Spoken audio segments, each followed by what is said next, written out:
Ouais, ils veulent pas être en détention préventive, clairement.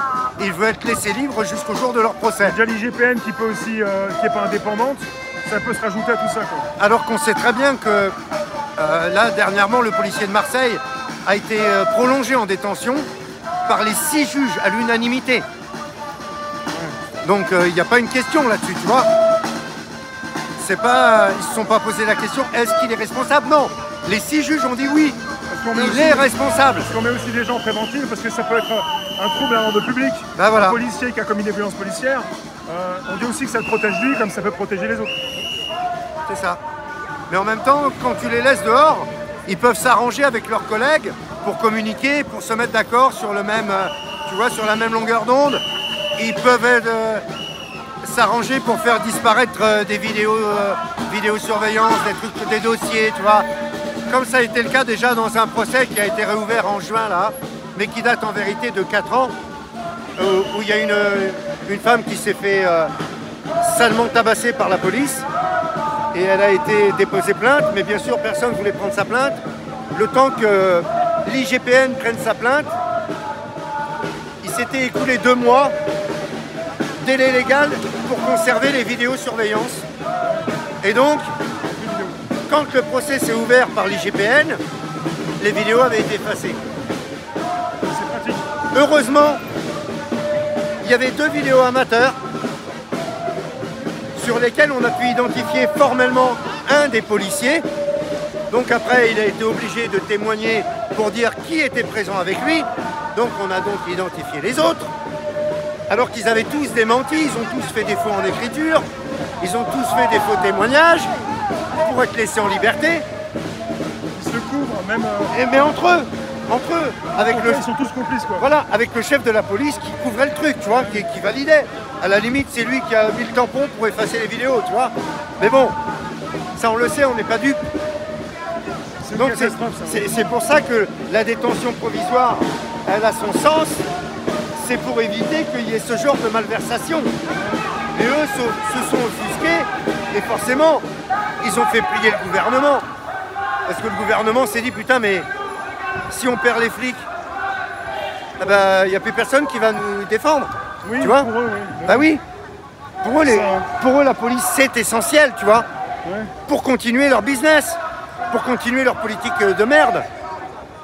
Donc, ils ne peuvent pas se passer des flics.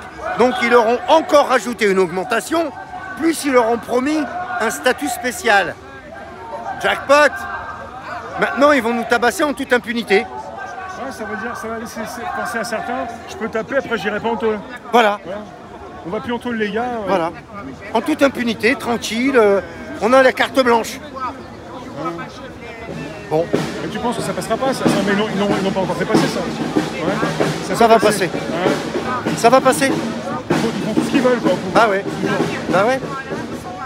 Ouais, parce que si ça passe pas, les syndicats, UNSA, police, tout ça, machin, ils vont se remettre en arrêt maladie. Tu vois, ils vont relancer le mot d'ordre, mettez-vous tous en arrêt maladie. C'est une catastrophe pour la répression qui peut s'installer plus durablement en France. Et là, le gouvernement, c'est que le 23 septembre, il y a l'intersyndicale. Il va y avoir l'intersyndicale dans toutes les grandes villes de Paris, de France. Et donc, s'il n'y a pas des forces de police pour, tu vois... Ouais, ils ont la pression. Ouais. Ben oui. C'est pour ça que le gouvernement a cédé. Et que Darmanin a dit oui, oui, je suis d'accord. Comme le directeur général de la police, d'ailleurs, tu vois. Mais c'est quand même dégueulasse. Il devrait être suspendu, le mec, le directeur général de la police. Il devrait être viré pour ça, normalement. Tu n'as pas le droit.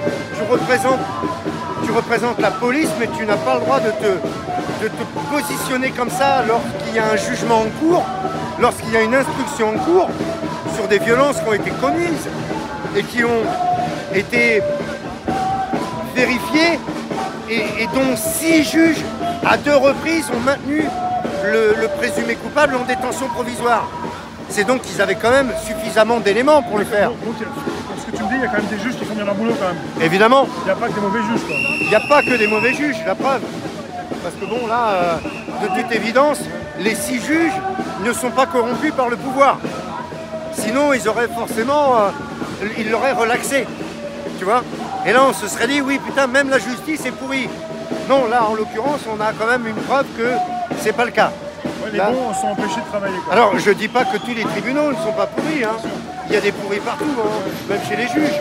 Mais à Marseille, notamment, là, la commission qui s'est réunie pour la mise en détention provisoire de ce policier, eux, apparemment, c'était des juges intègres. Tant mieux. Ça laisse quand même entrevoir un petit espoir dans cet océan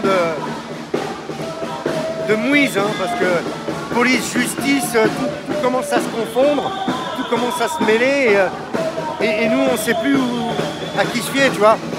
Qui va nous protéger?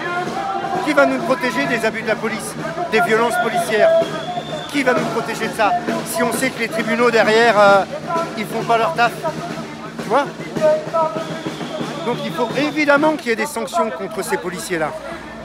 Contre tous les policiers qui commettent des violences comme ça, où c'est prouvé, où il y a des vidéos, où on les voit faire,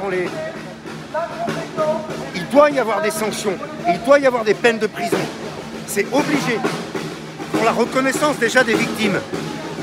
Pour la reconnaissance des victimes, c'est important. On n'en parle jamais assez, ouais, effectivement. Ah voilà, parce que les victimes, tant qu'ils n'ont pas obtenu gain de cause, par une quelconque sanction, hein, ils ne demandent pas la peine de mort. Hein. Tu vois ce que je veux dire?